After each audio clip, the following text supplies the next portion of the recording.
અમદાવાદમાં લક્ઝરી અને એસટી બસોની એન્ટ્રી સંપૂર્ણ રીતે બંધ થશે. કોમનવેલ્થ ગેમ્સ શરૂ થાય ત્યાં સુધીમાં ટ્રાફિક ઘટાડવા માટે, ટ્રાફિકને નિયંત્રણમાં લાવવા માટે સરકાર અને એએમસીનો આ મોટો નિર્ણય. લોકોએ એએમટીએસ, બીઆરટીએસ અને મેટ્રોનો ઉપયોગ કરવો પડશે. સાથે જ લક્ઝરી બસ, એસટી બસ શહેરની બહાર દોડાવવામાં આવશે. અમદાવાદમાં એસજી હાઈવે અને એસપી રિંગ રોડ સુધી જ બસ આવશે.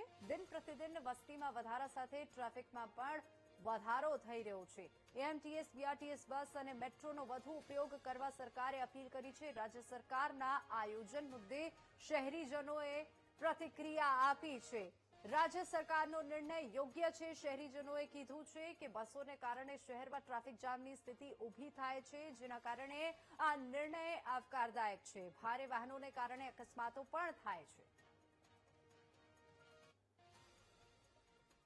અમદાવાદમાં જે ટ્રાફિકનું ભારણ થાય છે એના કારણે અમે સરકારમાં અને કોર્પોરેશન સાથે રહી અને એક પ્રોજેક્ટ નક્કી કર્યો છે કે અમદાવાદના પૂરા રિંગ રોડ પર એક જે બહારથી હેવી વ્હીકલો આવે છે, એસટી બસ હોય અથવા તો લક્ઝરી હોય, એ વ્હીકલો ત્યાં જ સ્ટોપ થાય અને ત્યાંથી આપણા જે બીઆરટીએસ અથવા તો એએમટીએસ અથવા તો મેટ્રો કનેક્ટિવિટી આપી અને અંદર શહેરમાં એ વાહનો ના પ્રવેશે અને ટ્રાફિક હળવો થાય એના માટેનો અમારો પ્રયત્ન છે.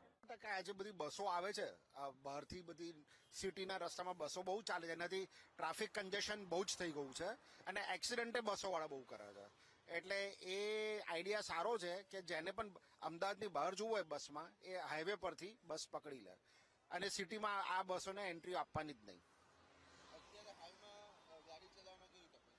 ટ્રાફિક તો બહુ જ વધી ગયો છે. બધી 3-4 લાખની ગાડીઓ બહુ વધી ગઈ છે. એના કારણે ગાડી રોડ ઉપર બહુ વધી ગઈ છે.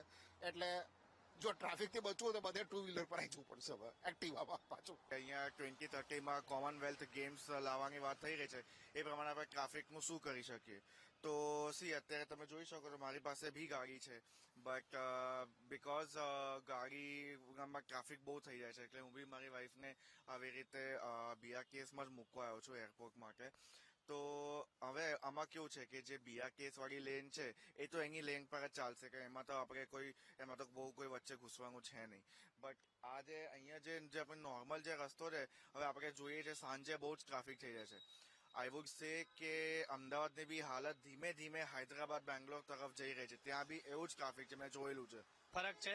સુપ્રીમ કોર્ટે અને હાઈકોર્ટે પણ જયારે અહીંયા નોટિસ આપવામાં આવી છે કે મોટા વાહનોને અમદાવાદ શહેરમાં વર્કિંગ અવર્સ દરમિયાન સવારે 8 થી રાતના 8 સુધી નો એન્ટ્રીનું છે, પણ તમે આપ જોઈ રહ્યા છો કે આ પાલડી વિસ્તાર હોય, સેટેલાઇટ વિસ્તાર હોય, ત્યાં પણ ધોળે દિવસે ધમધમતી આવી આ પાછળ જે લક્ઝરીઓ છે, અત્યારે 9 વાગ્યા છે તો પણ આ લક્ઝરીઓ આખો દિવસ આવી રીતે અવર જવર કરી રહી છે, જેના કારણે ટ્રાફિકની સમસ્યાઓ, અકસ્માતના ભય અને ઘણા બધા